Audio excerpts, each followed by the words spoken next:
This won't be another Crimea, the head of Ukraine's navy told me when I spoke to him about the situation in the Sea of Azov 6 weeks ago. I'd just come back from a trip to Ukraine's industrial port of Mariupol and had spent the night on board a Coast Guard vessel. In spite of Commander Ihor Voronchenko's bravado, it was clear, even then, that Russia held all the cards. Outnumbered and outgunned on the water, there was very little Ukraine's threadbare navy could do if Russia wanted to take control of the Sea of Azov. More on Black Sea crisis. Legally, Ukraine's position was also weak. Under the terms of a 2003 agreement, the Azov Sea and its access point through the Kerch Strait is supposed to be shared by Ukraine and Russia. The 2003 deal didn't put any dotted lines on the chart. Instead, the boats of both countries were given carte blanche to pretty much roam as they wished. It worked, up to a point. Then in 2014 Russia seized Crimea and the dynamic changed. The Kerch Strait was no longer flanked by the Russian authorities to the east and the Ukrainians in the west. The straits were now fully under Moscow's control, and the Russians had big plans. Moscow wanted to link Crimea to Russia, so a 12-mile (19 kilometers) bridge was quickly constructed. It was formally opened in May 2018 when Russian President Vladimir Putin triumphantly drove a truck across.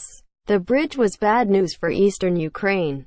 Citing the need to increase security, Russia dramatically increased the number of armed vessels both near the Kerch Strait and in the Sea of Azov. Cargo ships that wanted to reach Ukraine's Azov ports now found themselves subject to more inspections and lengthy delays that sometimes stretched to a week, with an extra day at sea costing a shipping company up to £15,000 (£11.700). Picking up steel or grain from Mariupol was now an unpredictable proposition, and some understandably opted to stay away.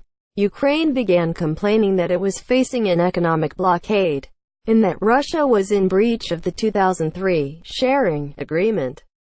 Much to Kiev's frustration, there was little international response, and the life was slowly throttled out of Ukraine's Azov ports.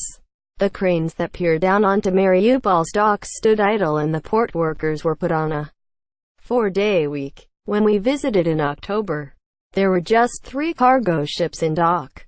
Left to its own devices, Ukraine has tried to bolster its limited naval capabilities. The refitting of 2 second-hand ships has been agreed with the U.S., and a few vessels have been redeployed from the Black Sea into the Azov. But they're still hopelessly outnumbered. That brings us to Sunday, when Ukraine attempted to send 3 Navy vessels, a tugboat and 2 small armored ships through the Kerch Strait. Those dramatic events have been well documented and, as is now the case with everything to do with Russia, endlessly debated. Put in the simplest incontestable terms, Russian Coast Guard vessels rammed and then shot at the Ukrainian boats before capturing them and the 23 sailors on board. It marked the most serious development in Ukraine's relationship with Russia since the annexation of Crimea back in 2014.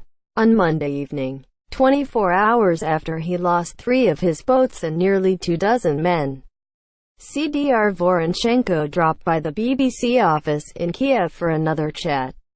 I asked him whether he still believed, as he'd told me 6 weeks ago, that the Azov Sea would not be lost to Russia like Crimea.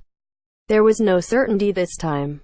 "I'll tell you this, we will fight for our land till our last breath," he said. "We'll do all we can so our land remains ours and our sea remains ours. We'll take all necessary measures to defend and protect our country." Quote,